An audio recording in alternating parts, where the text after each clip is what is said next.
Thank you, ladies and gentlemen. Isn't CPAC absolutely bloody fantastic?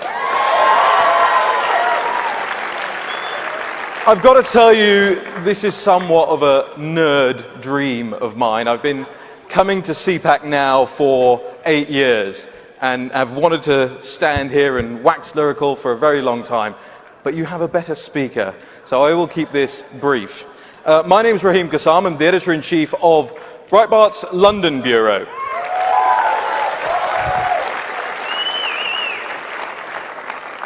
And I was born in West London into a Muslim family.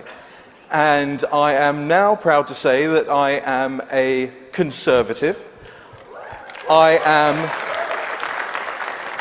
am a proud Englishman. And I am a robust Americophile.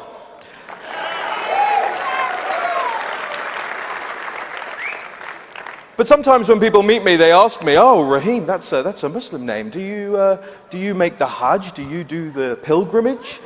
And I say, "Yeah, I make the pilgrimage every year to the Gaylord National Convention Centre."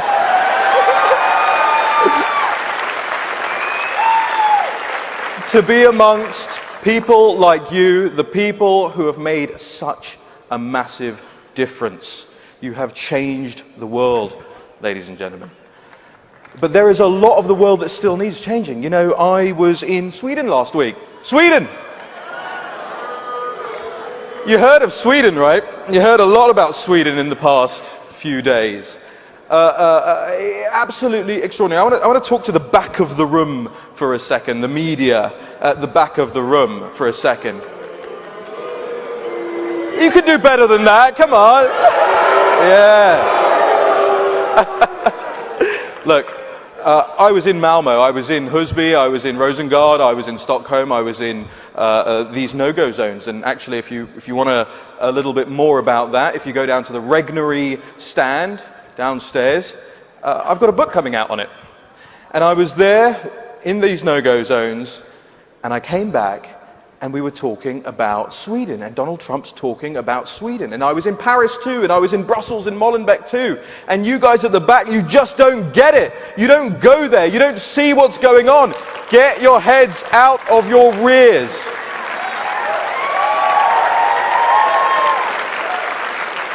I'm sorry, they're not all like that.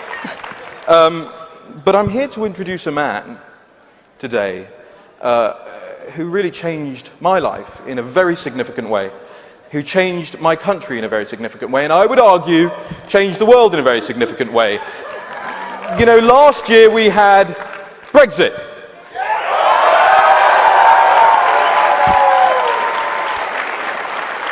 That's too big. I'm too big up there. I don't like that. Last year we had Brexit, and Brexit was spearheaded by a man who loves his country, who wants an end to uncontrolled mass migration, who wants our secure borders, and who wants us to be a proud sovereign nation again.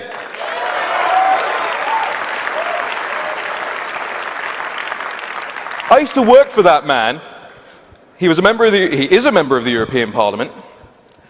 He worked tirelessly, travelled up and down the country, sometimes speaking to rooms of 3 or 4 people at the beginning of his career, just to have his message heard.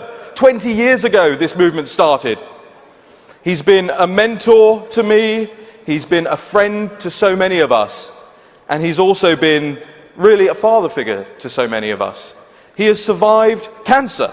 He has survived a car crash. He has survived a plane crash. He has survived the BBC, CNN, the establishment, the European Parliament.